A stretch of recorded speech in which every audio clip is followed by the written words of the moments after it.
पाकिस्तान की पोल खोलने के लिए एक और डेलीगेशन भारत से रवाना हो चुका है। भाजपा सांसद बैजयंत पांडा के नेतृत्व में भी सांसदों का एक डेलीगेशन बहरीन के लिए रवाना हो गया है। ये डेलीगेशन सऊदी अरब, कुवैत और अल्जीरिया जाएगा और ऑपरेशन सिंदूर पर भारत का पक्ष रखेगा। एआईएमआईएम अध्यक्ष असुद्दीन ओवैसी बीजेपी सांसद बैजयंत पांडा के डेलीगेशन का हिस्सा हैं। बहरीन रवाना होने से पहले ओवैसी ने कहा कि पाकिस्तान आतंकवादी शिविर चला रहा है, जिसे लेकर हम चारों देशों से इसके बारे में बात करेंगे। ये हम ग्रुप 1 में है, जिसके इसको हेड कर रहे हैं जय पांडा साहब। तो आप जानते हैं कि हम लोग 4 ममालिक 4 कंट्रीज को जा रहे हैं। पहले बहरीन को, उसके बाद कुवैत, फिर किंगडम ऑफ सऊदी अरेबिया और आखिर में अल्जीरिया को। तो अब जाहिर है जो पहलगाम का वाकया हुआ, दर्दनाक वाकया, और जो पिछले कई बरसों से आप और हम जानते हैं कि हमारे पड़ोसी देश पाकिस्तान अपने ही मुल्क से टेररिस्ट कैंप्स को चलाता है, उसकी सरपरस्ती करता है, उसको सपोर्ट करता है, और फिर ये लोग हमारे मुल्क में आकर यहाँ पर टेररिस्ट एक्टिविटीज करते हैं। तो इन्हीं चीजों को हम इन 4 कंट्रीज में जाएंगे, उनके सामने रखेंगे। भाजपा सांसद बैजयंत पांडा ने इस दौरे को लेकर कहा, आज हमारा डेलीगेशन पश्चिम एशिया की इस यात्रा पर निकल रहा है। सबसे बड़ा संदेश वो एकता है जो भारत ने दुनिया को दिखाई है। आदरणीय मोदी जी के नेतृत्व में भारत ने जो न्यू नॉर्मल सेट किया है पिछले दशक में, यह है कि आतंकवाद के लिए हमारा जीरो टॉलरेंस है।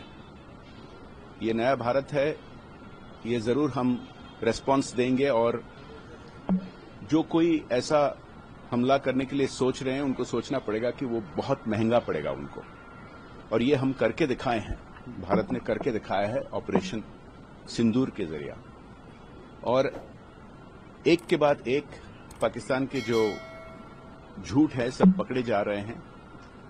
वो जो प्रकार के सब आरोप किए थे कि भारत पर हमला किया, उनके कोई प्रमाण नहीं है। हमारे फोर्सेज ने जो कहा उसके लिए सैटेलाइट पिक्चर्स, इसके लिए विभिन्न प्रकार के इंफॉर्मेशन कोरोबोरेशन है। और आदरणीय प्रधानमंत्री जी ने जिस तरह के रिलेशनशिप्स बनाए हैं पूरे दुनिया भर, उसका भी हमें बहुत फायदा मिल रहा है। एक के बाद एक विभिन्न देशों ने हमारे समर्थन कर रहे हैं, भारत के पक्ष में बोल रहे हैं।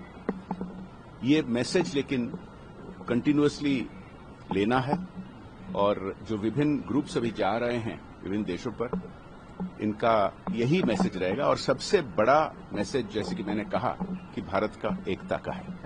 वहीं सांसद निशिकांत दुबे ने कहा कि हम लौट कर आएंगे तो माहौल पूरी दुनिया में पाकिस्तान के खिलाफ होगा। जिस तरह से हम जूझ रहे हैं आतंकवाद से, तो इन देशों में जहां हम जा रहे हैं, और जो इस्लाम के लिए सबसे महत्वपूर्ण देश है वो सऊदी अरब है, जहां मक्का है, मदीना है, काबा है, वो भी इसी तरह के आतंकवाद से जूझ रहा है। यमन एक ऐसा देश है, वो भी मुस्लिम देश है, और मुस्लिम देश जो है सऊदी अरब को लगातार परेशान करता है, लगातार तंग करता है। तो उनको आतंकवाद की परिभाषा पता है कि किस तरह से, क्योंकि आतंकवाद का कोई धर्म नहीं होता। पहलगांव की घटना जो है एक अलग घटना है कि पहलगांव में धर्म के आधार पर जो है पहली बार मारा गया, लेकिन जनरली ये माना गया है कि आतंकवाद जो है वो बाउंड्री के बाहर है और धर्म से ऊपर है। तो हम इन बातों को रखेंगे, क्योंकि सऊदी अरब के साथ साथ ही फॉरेन पॉलिसी बहरीन की भी उसी तरह से डिसाइडेड है, और एक दूसरे के प्रति जो है उन दोनों का कोऑपरेशन है।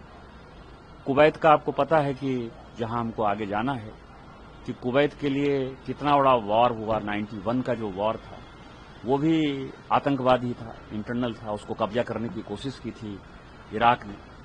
तो ये सारे मुद्दे ऐसे हैं जिसमें कि हम निश्चित तौर पर अपनी बात समझाने में कामयाब होंगे। 78 साल से पाकिस्तान ने हमारे साथ क्या काम किया है, और जब हम लौट के आएंगे तो मुझे लगता है कि माहौल पूरे दुनिया में पाकिस्तान के खिलाफ होगा, और आतंकवादी राष्ट्र बनाने की तरफ जो है वो अग्रसर होगा। 2014 के बाद से जो भारत बदला है, कई नेताओं ने कहा, प्रधानमंत्री ने खुद कहा कि अब भारत बर्दाश्त नहीं करेगा और जिसको जिस आवाज में सुनाई देगी आवाज वो ही जुबान समझाई जाएगी। कि परसों प्रधानमंत्री जी ने कई एक बातें कही जो बहुत ही महत्वपूर्ण है। एक तो उन्होंने कहा कि आतंकी कोई भी घटना हो तो उसमें आतंकवादी और पाकिस्तान की सेना दोनों के बीच में कोई डिस्क्रिमिनेशन नहीं। एक बड़ा स्टैंड है भारत का 2025 में। आप समझिए कि 1947 से जो नीतियां चल रही थी आतंकवाद के खिलाफ, वो 2025 में भारत सरकार ने कंप्लीट बदल दी है। दूसरा ये है कि जब कोई आतंकवादी घटना हो जाएगी तो जो आर्मी है, जो एयरफोर्स है, जो नेवी है, उसको किसी से परमिशन लेने की आवश्यकता नहीं है। उसको भी फ्री हैंड कि आप हमारी सीमा की रक्षा करने के लिए, हमारे नागरिकों की रक्षा करने के लिए और आतंकवाद से मुकाबला करने के लिए आप आतंकवादी को मारना है, आतंकवादी को मारो, और आतंकवादी के वेश में जो पाकिस्तानी सेना है उसको मारना है, उसको मारो। आपको ये पूरी छूट है। और तीसरा, जो बदला 2025 में इस युद्ध में हमने देखा कि बिना पाकिस्तानी सीमा में घुसे हुए हमने जो है उनके आतंकवादी ठिकानों को तबाह किया, हमने उनके एयरबेस को तबाह किया और हमने ये मैसेज दिया कि हम आपके किसी न्यूक्लियर वार के धमकी से नहीं डरते हैं और आपको जो करना है करो, हमको जो करना होगा करेंगे और हम आपको माकूल जवाब देंगे और आपको हम नेस्तनाबूद कर देंगे।